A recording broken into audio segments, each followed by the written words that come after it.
Никогда он не думал, что самое болезненное предательство в его жизни придет от человека, ради которого он отдал всего себя. Его звали Альберто Вальдес. Ему было 70 лет, и это история о том, как его единственный сын оставил его в пансионате для пожилых людей, не зная, что Альберто владеет этим зданием. Альберто овдовел, когда его сын Алехандро был в возрасте 7 лет. Его жена София умерла от разрыва аневризмы, оставив их с Альберто вдвоем, в долгах и растерянности.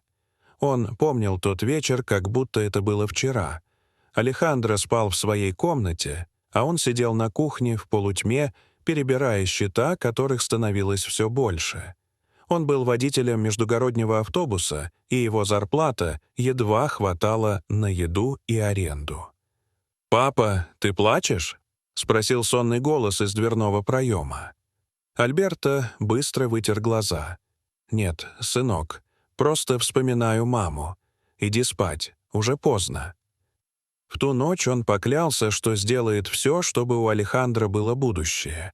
Он отказался от личной жизни, работал на 2 работах, подрабатывал по выходным, продал отцовские часы, отказался от отдыха, все копил на образование сына.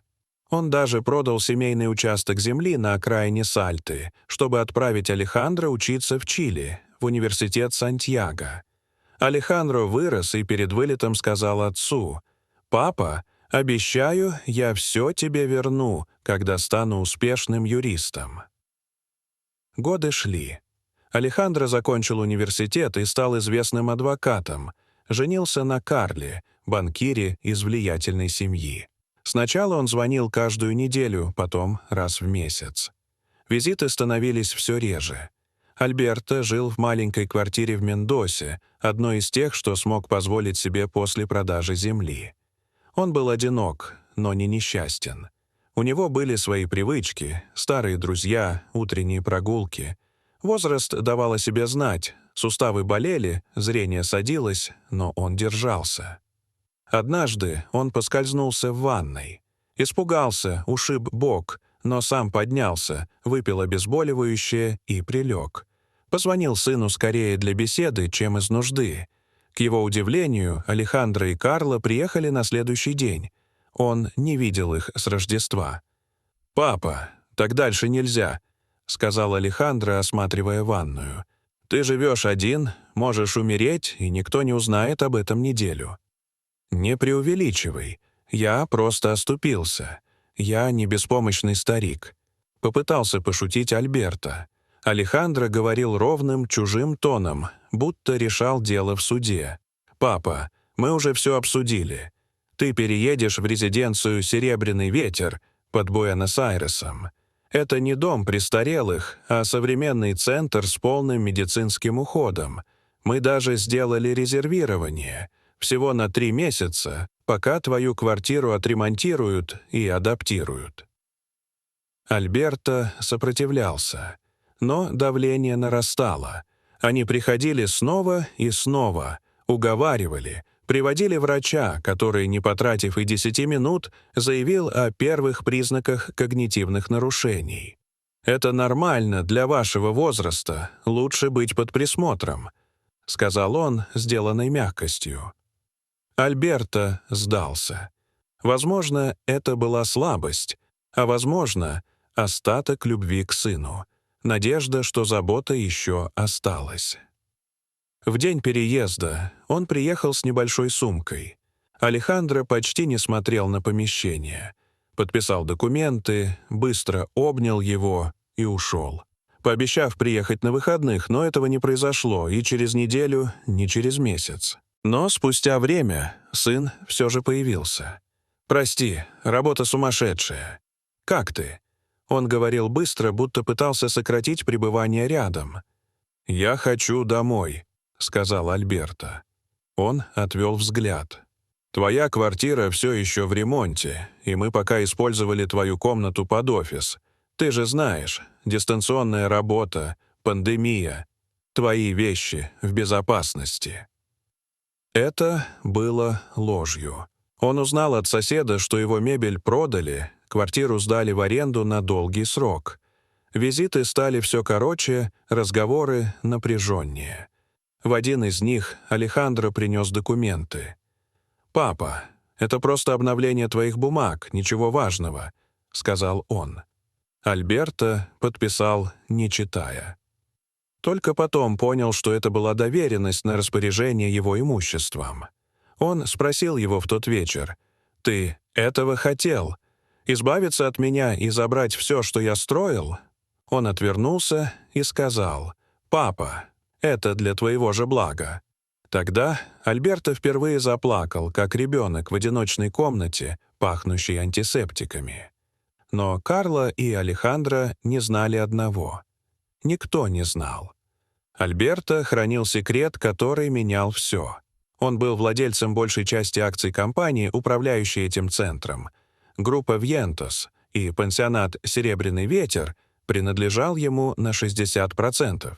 Администратор центра, сеньора Моралес, заметила его состояние и предложила чай в своем офисе. Он рассказал ей все: свою жертву, ложь сына, ощущение ненужности. Она слушала, не перебивая. «Вы не бесполезны, сеньор Вальдес. Я могу вам помочь. Найдите адвоката, проверьте, что подписали. У вас еще есть права». Он позвонил своему старому другу, адвокату Лусио Мендесе. Тот приехал через неделю, под видом визита старого знакомого. Альберто поведал ему все. Мендес пришел в ярость, узнав о поддельной справке и продаже квартиры. «Твоя подпись. Не основание, если она добыта обманом. Тем более, у тебя есть доля в управляющей компании. Мы сделаем все по закону. Без мести, но с последствиями». В течение 3 недель они собрали документы, зафиксировали поддельные визиты врачей, откопали данные об ухудшении условий содержания в центре. Он поговорил с другими жильцами. Почти у каждого история обмана. Пенсии, квартиры, имущество. Все отнято. Альберто начал план. Он созвал экстренное собрание совета директоров «Серебряного ветра». На нем присутствовали Лусио Мендес, администратор, другие акционеры, а также директор центра. Когда Альберто представился как основной акционер, реакция была немой. Но вы — жилец. Я и жилец, и владелец. И теперь мы все изменим». Он предъявил документы, отстранил директора за нарушение стандартов ухода и издал распоряжение о реформе. Он потребовал немедленного пересмотра рациона, штатного расписания, организации досуга и обращения с жителями. Карло и Алехандро прибыли в тот же день. Он встретил их в гостиной. Спокойный, уверенный.